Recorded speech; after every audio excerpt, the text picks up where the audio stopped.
Hi everyone, Trey here with Student on Leave, and I am here today with Angela. Y-U-E. Hi. Y-U-E.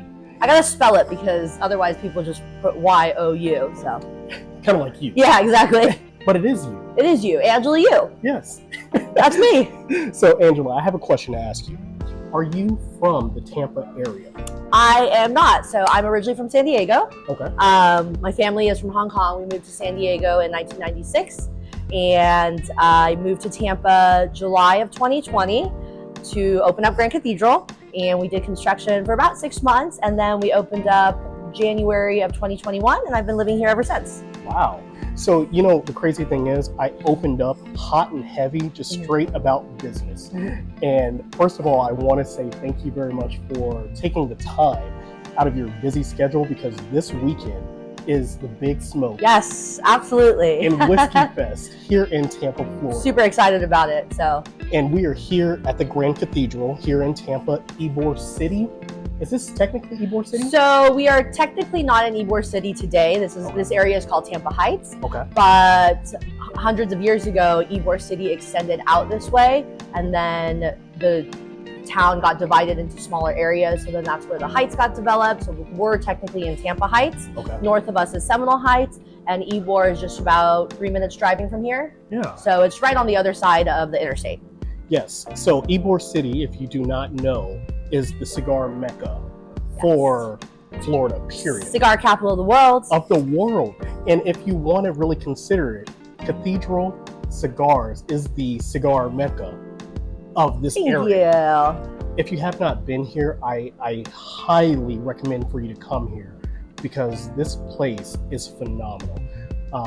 So let's start with how you came up with the idea to take a church, a cathedral, if you will, and transform it into a cigar lounge destination spot for cigar lovers. So we never specifically were searching for a cathedral. Okay. Like I always tell people, this whole situation of Grand Cathedral, myself moving to Tampa, us being a Fuente affiliated store, it's really that the stars aligned, because if I were to do this tomorrow, I couldn't redo it, right? Yeah. Everyone was in the right place at the right time, and you know, I just am so blessed for that. So I'm originally from California. I used to have a cigar shop there called Lord Puffer Cigars. Okay. And it was known for having the largest humidor west of the Mississippi. And our humidor was about 5,000 square feet over there, so it was a pretty large store. Yeah.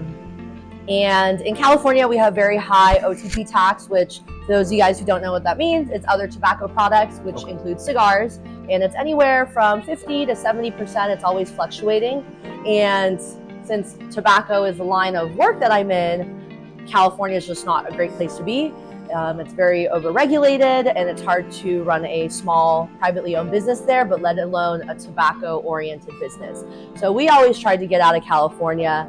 And of course, the low tax for tobacco states are always going to be Texas, Pennsylvania, New Hampshire, Florida. And I told my partner at the time, you know, it doesn't matter where we have a business. It could be the most successful business, but if you don't enjoy where you live, it doesn't mean anything, you know? And for me, Florida was the most comparable to California. You know, there's a lot of ocean here. People like to do outdoor activities. Fishing. So fishing, you know, I love to go out on the boat. I'm actually thinking about going on the boat on Sunday if the weather's good. So Florida was definitely where we were set on. And then Tampa, being the cigar capital of the world, was kind of a no-brainer. And this building, you know, people don't believe me, but I literally just went on loopnet.com and typed in Tampa, and this building popped up. Yeah. And I was probably on a plane about 7 days later, and we did a tour of the building, and the rest is history. Nice. So, yeah. So we opened January 23rd of 2021. Okay. So we're a little over 3 months, or 3 years and a few months now. Oh, nice. Yeah. And so, I mean, we're talking about 3 years being in business, being affiliated with one of the largest cigar producers in the world, Arturo Fuente. Right. Like, it's like the stars must have aligned. Like, you know what? I swear, it's God. It's the stars aligning. I could not redo this again. Yeah. And, you know, everyone was there at the right time. I always say that. And what I also tell people, to me, Carlito Fuente is my Willy Wonka, and I'm Charlie, the kid who got the golden ticket. And that is, you know, truly an explanation of Grand Cathedral Cigars, myself, and how this whole project came to be. And since then, you know, Carlito and I have become great friends, and I respect him so much as a cigar manufacturer, as a father figure, and yeah, and this is where we find ourselves. Yeah. So, and I just feel so blessed to work with a company like Arturo Fuente. Yeah, so Tampa being Cigar City, we have so many events. We're doing an event as a welcome to Cigar City with Carlito Fuente, so it's an Arturo Fuente-based event. JC Newman is doing another event for the manufacturers that are in town for Big Smoke. I know Jeff over at Corona Cigars is doing an event. Casa de Monte Cristo has an event. So that's the great thing about being in Cigar City and being in Tampa. There is just so much cigar culture going around. And so when you got started with cigars, it was when you were in San Diego, correct? Yeah. And is that when you first started smoking cigars too, or? Yeah, so I've been, I guess, working in the premium cigar industry for about 14 years now. Okay. And that's also when I started smoking cigars. I got into the cigar industry probably the most, it's like the lamest answer, but it's like it's the truthful answer. Be truthful. And I always had a problem answering this because it just sounded so stupid, but I don't come from a third or fourth generation cigar maker family, right? I was never raised around cigars. My parents didn't smoke cigars. I really didn't even know anything about the cigar industry, but I was living in downtown San Diego. I was 18 years old, and I was underage, so I could not go out and drink. But the one place that never carded me was a cigar bar. So I figured downtown Gas Lab, it kind of turns into like Bourbon Street at night. It's just filled with bars. Correct. And I couldn't go anywhere except for the cigar bar. So I said, well, shit, I guess I'll just hang out here for the next 3 years of my life. And I just never left. And I fell in love with the industry. Like many small business owners and brick and mortar retailers, you know, they were an end consumer before they opened a cigar shop.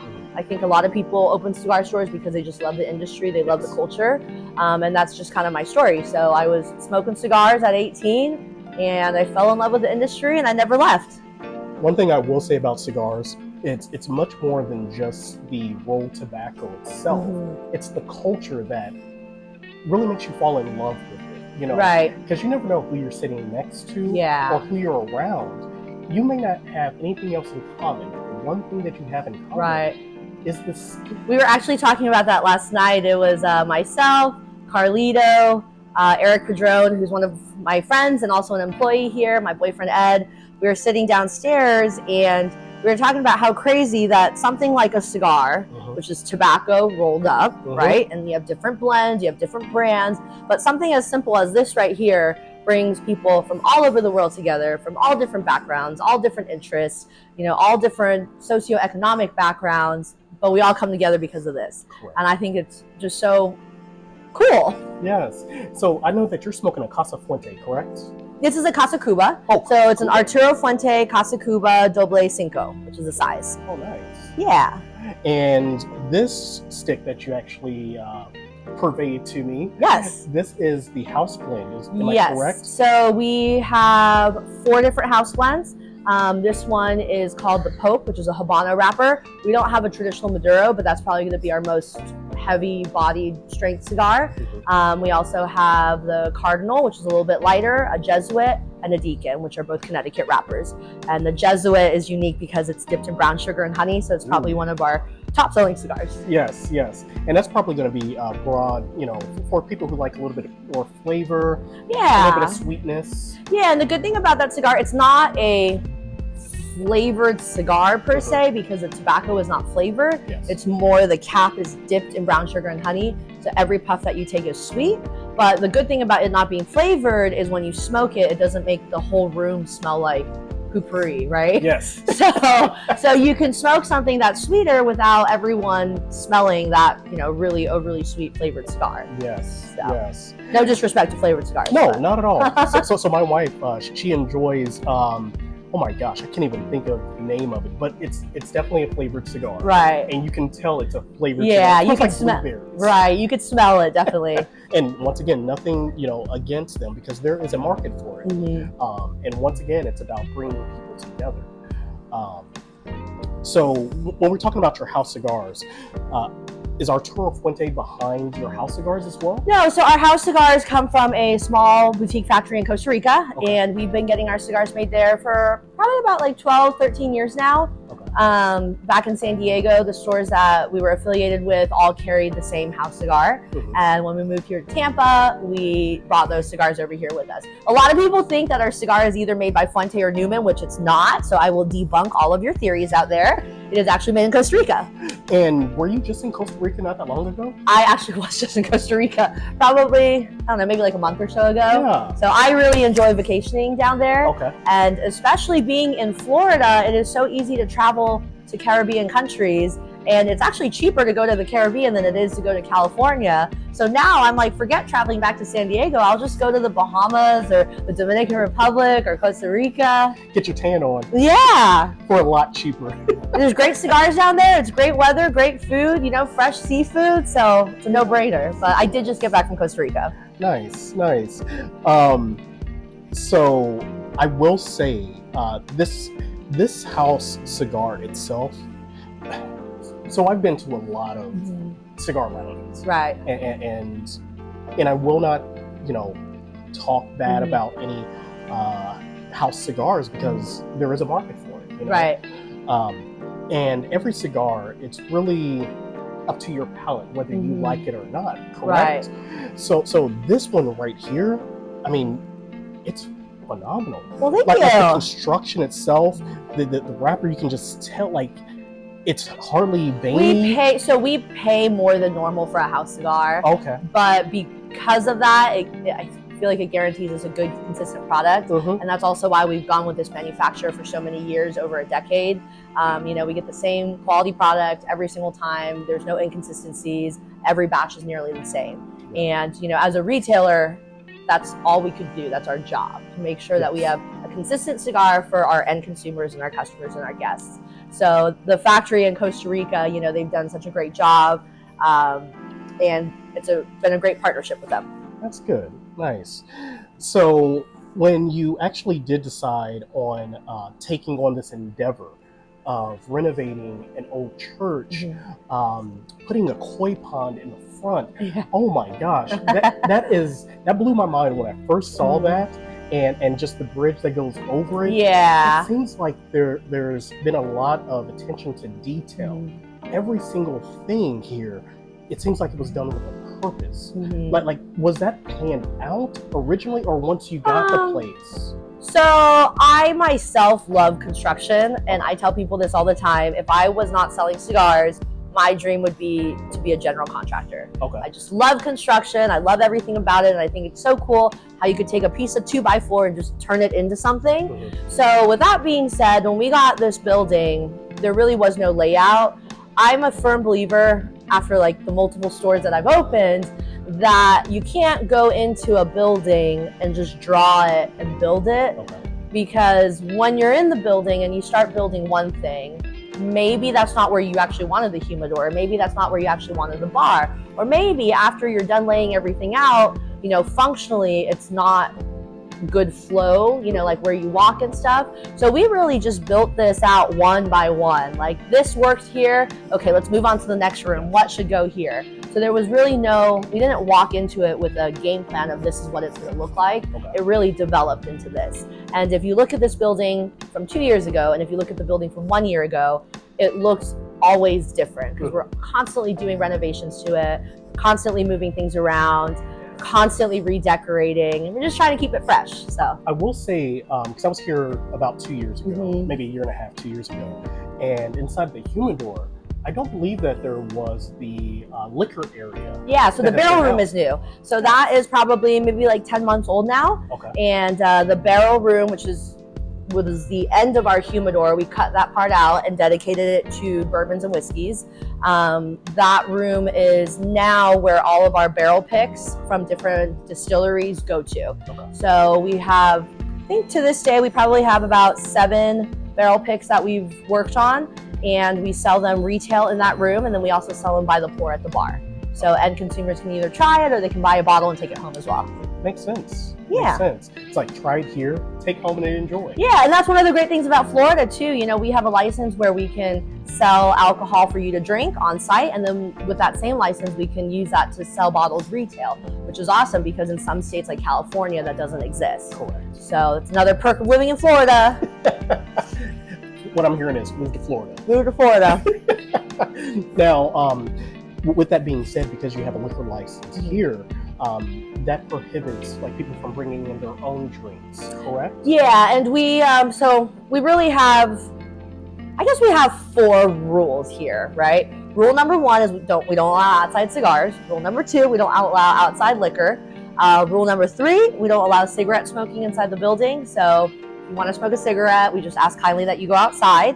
And then the last rule is just be respectful. Mm-hmm. As long as you stay within those 4 rules, we're good. But your outdoor space itself is very inviting as well too. Yeah. So I mean, even if you have to go outside, it's comfortable. It's very comfortable. Yeah, it's comfortable. We made it really cozy. There's a lot of vegetation. Like, I'm really into the green space thing. So we have all kind. It looks like a jungle outside. We have so many plants, and we have different kinds of seating. You know, high top seating, lounge seating. In the winter, we bring out our fire pits. I know the people from up north are probably laughing at us, but you know, it is what it is. But it's cozy, and that's, you know, I know Grand Cathedral is a larger store, but where I come from is a small mom and pop store in the neighborhood area, and that's my roots. And I don't think I would ever want to change that, no matter how large Grand Cathedral gets. Mm-hmm. And what I tell the girls downstairs is when people come here, yes, we're a cigar store, yes, we're a bar, but we don't look at it like that. It's more like we're welcoming you into our home. Right now we're in our living room. Downstairs is the kitchen area. Outside is our backyard, you know, and the guests that come, it's really they're coming into our house. Yes. So that's really how we look at it. Customer service is one of the biggest overlooked things, I believe, in a cigar lounge establishment. Right. But every single person that I've come in contact with here have been very personable. Thank you. And very that makes me happy. Thank you. And I'm not just saying that because I'm sitting in front of, you know, the owner. Right. You know, like I literally felt like I was a part of this family. I appreciate that. And your bartenders, Alyssa, I'll just throw her name out there. And I can't remember his name at the very front. Dominic. So Dominic is Alyssa's father. Stop it. Yeah. So maybe it's genetics. Well, and that's another thing that's really funny. So somehow, I don't know how, but we tend to hire a lot of father-daughter duos. So we have Dominic and Alyssa, Nick Baez, who's our general manager, his daughter Bella works with us. A lot of the other girls at the bar, I'm friends with their fathers. So Michaela and my boyfriend Ed, her father, they grew up together in New York. Okay. They were both cops. One was NYPD, one was New Jersey, West New York cop. Uh-huh. And she now works with us. We have a new one. Her name is Adriana. I'm great friends with her father as well. So it's just funny. We keep it in the family, yes. You know? So what I'm hearing is the key to success on hiring is hiring a father. Keep it in the family. Yeah. And you know what? Our employees are really our family. So every holiday, if they're not out of town visiting their family, they're at my house, you know? And I just sometimes I think my relationship with my employees are too close, but I really treat them as family. Yeah. And I feel like they're like my little baby girls that I've never had. So. Well, I mean, I think when you treat your employees well, it just exudes to the clientele as well too. And it's felt. Yeah. Like I said, I felt like I was a part of something bigger than just let me come in and buy a cigar or buy a drink. Or I'm glad to hear that. Thank you. So little known fact is I actually started smoking cigars when I was in Iraq. Okay. So on the 1st and the 15th, I would have a cigar out there. This was back in 2005.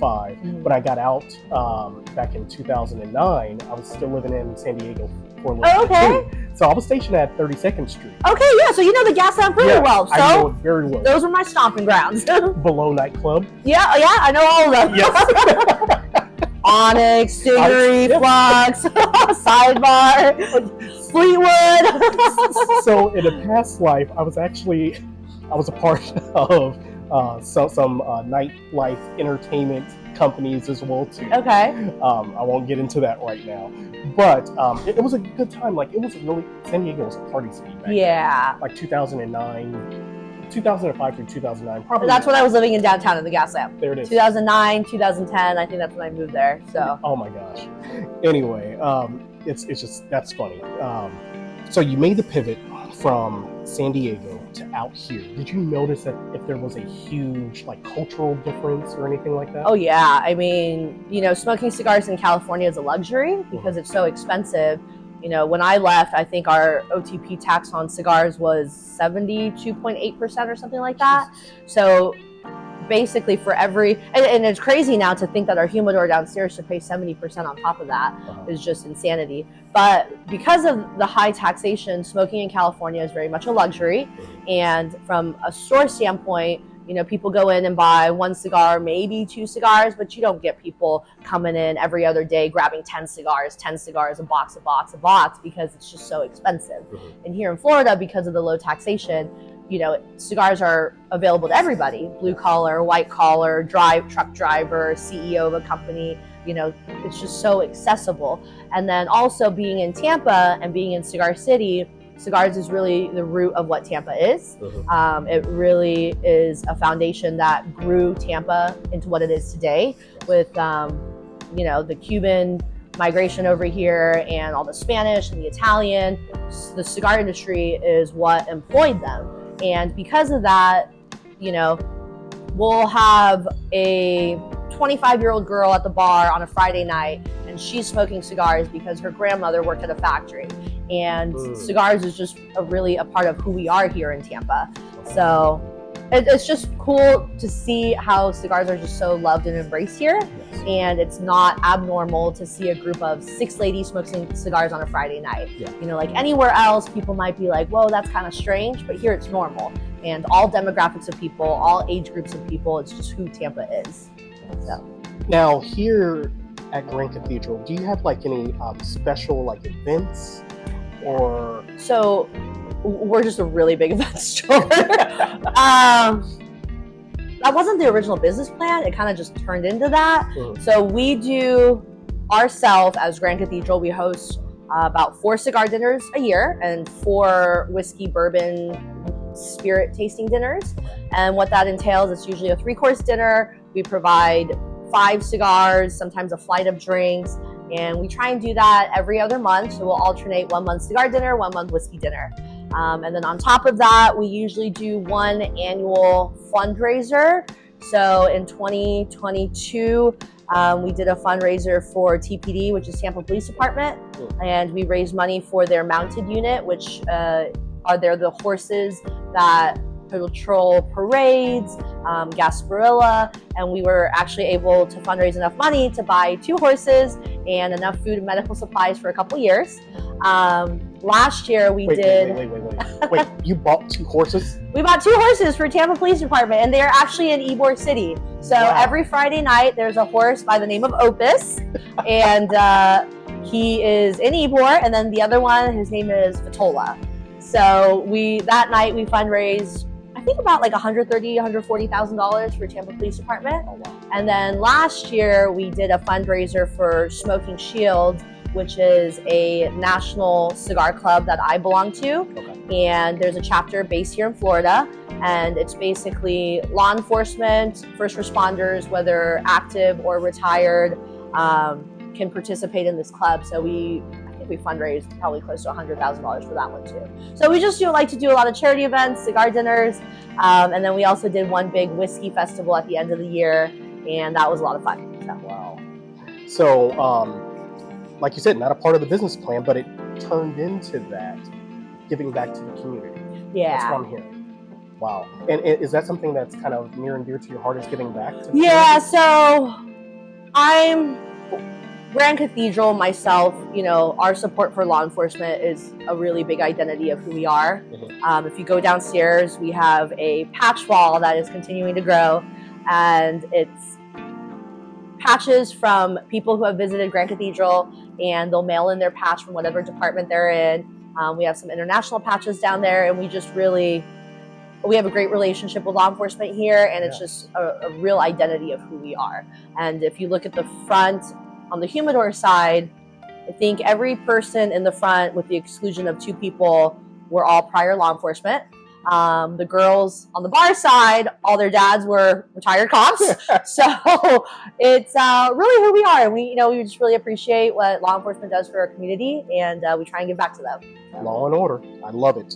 But once again, it goes back to, serving the community. So Right. I mean, you're serving the community who serves the community as well, too. Everybody comes around Yeah. the cigar itself. So Charlie Chaplin. I'm sorry, he's or You know what? I think actually no, that's Sammy Davis. I really don't know who he is. I'm not gonna lie. So when I was decorating the store, I just found old memorabilia. Yes. So the thing is, this building is so big, Mhm. 7,000 square feet, Oh, wow. and we have massive walls because it was an old cathedral. Yes. Our ceilings are 70 feet high. Mhm. So there's a lot of wall space to fill up. So I ran out of pictures of Carlito and his family. Yes. So I had to go explore other people who smoke cigars. So what I did was I just went on Google and found old vintage pictures of people smoking cigars, pinup girls, that whole kind of era. I thought maybe he came here. No, he didn't come here, but if you want to say he came here, we can say that too. I'm good with it. I love it. I love it. So later tonight, like you said, Carlito, there's a Arturo Fuente event going on here. Yeah. Right? Yeah. Okay. And so if somebody wanted to be a member of Grand Cathedral, what would they have to do? So our membership program, we're actually in one of our member lounges right now. This is what we call the quiet room. We also have another full-size room on the other side. Basically, our membership program is, we have 2 tiers. So our gold level membership is $2,500 a year, and our platinum membership is $5,000 a year. The platinum membership is for 4 people. So it comes out a little bit cheaper if you divide it 4 ways. And basically you have access to the lounge. We host a lot of members only events. We do a members night the last Thursday of every month where we give complimentary beer and wine. And members also get a discount on alcohol and cigars. And then one of the cool things that we do is whenever we get allocated or really rare cigars, the members get the first pick at it. So we'll send an email blast and say, these are the allocated cigars that we have, buy whatever you want. And then whatever they don't purchase makes it downstairs into our humidor. Okay. So, and do you have like lockers for the members or anything for them to Yeah. keep their cigars? So our individual locker for one person, it's about 16 by 16 inches long. And the corporate one is a little bit larger. It's 16 by 32, so it's double the height. And all of our lockers are built a little bit taller. We built them all ourselves.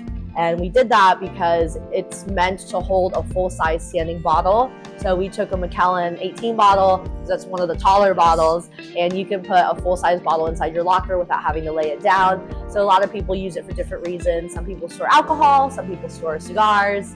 But yeah, we have a locker room, and our upstairs members facility is completely secure. So you need a key fob to get upstairs. Yeah. So when I was taking my B-roll, yes, I noticed that. I could not You couldn't get upstairs.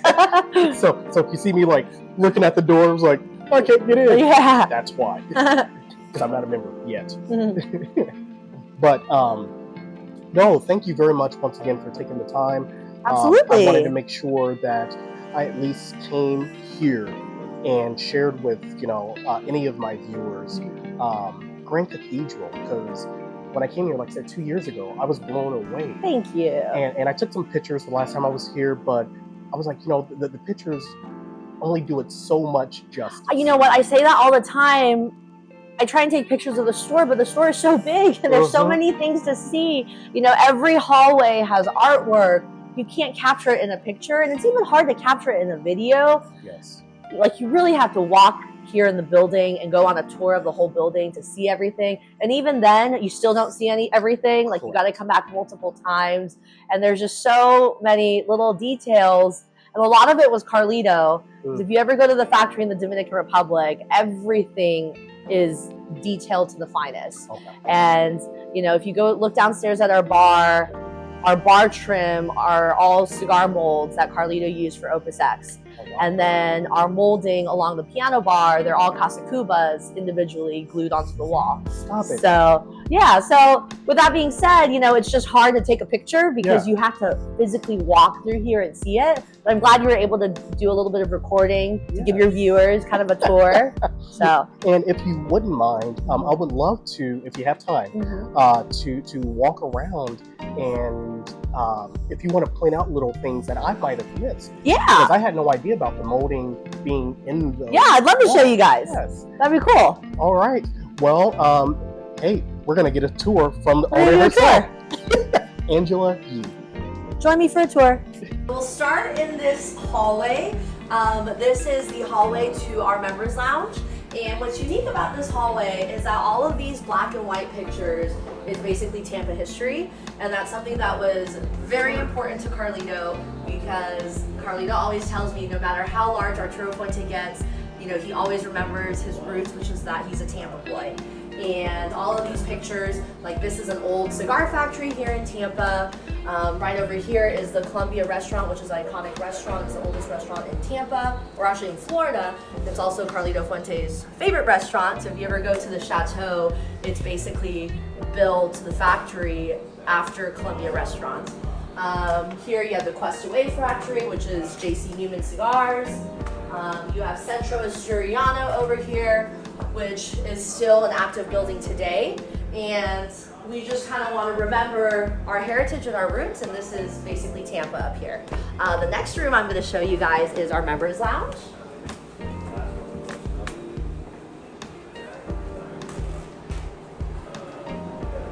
This is the lounge. I'll show you guys our locker rooms.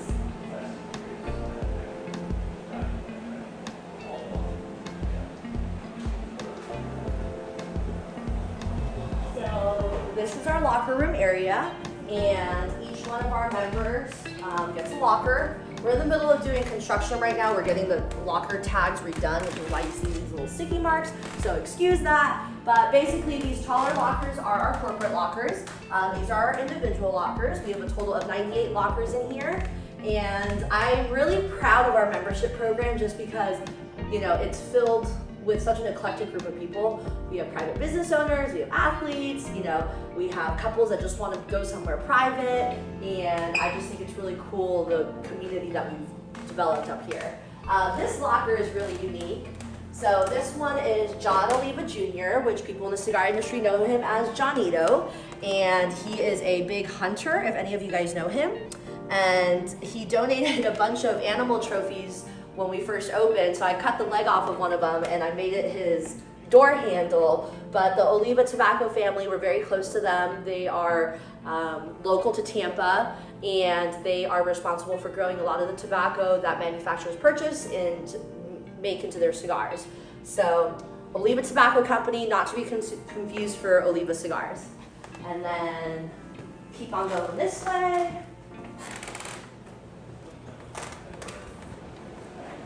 Yeah, so this is the members lounge. This is the larger room that we have. It's great for game day, as you can see.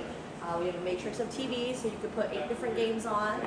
And a lot of guys like to use this room to set up and do company events, happy hours, or just set up a table and do some computer work.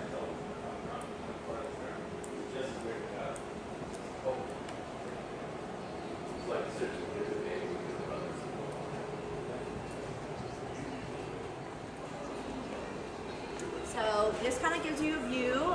We are now entering the general public area, which is the lower lounge area. This railing, this is what we call the halo. So this is actually my favorite place to sit, just because you can hear the music and you can be around the people, but you're still away, so it's a little bit private. On the weekends, we get pretty busy, and usually all these seats are full. Something that's unique here, we have this iconic Arturo Fuente mural, and it's kind of a collage of the Fuente history and timeline. And you can see over here, it starts with Carlito's grandparents, grandfather, and grandmother. That's Carlito. That's his father, Carlos Sr. It's Carlito riding a horse when he was a kid. And that factory up there, the white building, was their original factory here in Tampa, which now Liana Fuente, who is Carlito's daughter, third generation Fuente, recently purchased, and she's restoring that. Oh my goodness. Just gonna bother it. Look over here. This is Carlos Sr. and this is Carlos Fuente Way, which is where the 22nd Street warehouse and office buildings are. And this is an iconic building that Carlito refurbished in Ybor City. And of course you have Liana Fuente right over here. And this is a background of the factory in the Dominican Republic. So as you can see, it looks just like the Columbia restaurant. And Carlito literally loved the Columbia restaurant so much that he duplicated it into his factory. And then now we'll go downstairs. Oh, that one was totally Carlito too. He was so insisting on us do a mural of a giant rooster because that's what Ybor City is. So if you ever go to Ybor City, you'll definitely see the roosters running across the street, and they're straight up gangster because they're not afraid of people. And this is one of the roosters.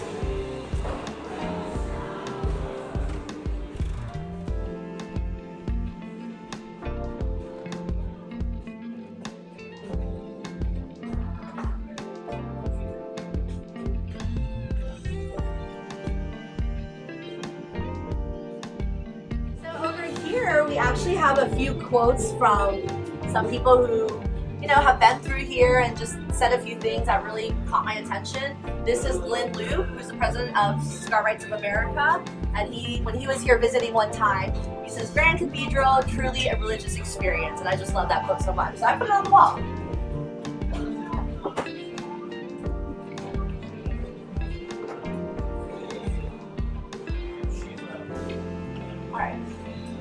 So this is one of the things that are unique here at Grand Cathedral. This is our piano bar area, and as you can see, the molding that we have along the trim are all Casa Cubas, which happen to be my favorite cigar. And I've never really counted how many are here, but I think there's maybe like close to like 400 or 500 cigars on this wall, but each one was individually glued on here and polyurethane. And then this over here, I'll take you down. If you look at this right here, on the bottom of our bar molding, these are all Arturo Fuente cigar molds, and there's all different sizes, like this one over here, that looks like a bestseller, and these were actually cigar molds that Carlito used to make cigars, and we repurposed them and turned them into cigar molds. And then the last thing I'll show you,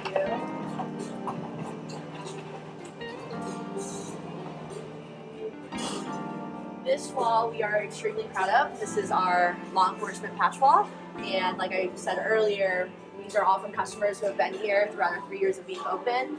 Most of them will mail us a patch after they've been here, and we put it up for them. These are 5 fallen officers, 2 of whom were Dominic DePinto, who's one of our store manager, his partners. Yeah, we put them up here because we keep their name alive, and that's very important to us. And that's pretty much Grand Cathedral and who we are, so.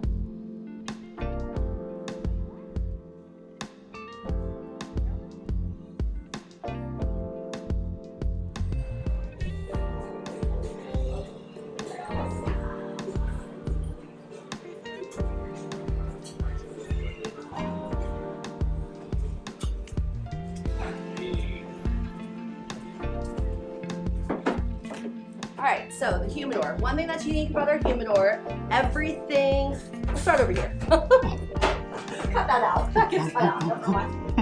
Okay. I'll be ready in 5 minutes. Okay, never mind, scratch that part. Okay, so this is our barrel room, and this is a new addition that we just added about 10 months ago. All the products in here, almost all the products minus this right here, are our private barrels that were made exclusively for Grand Cathedral.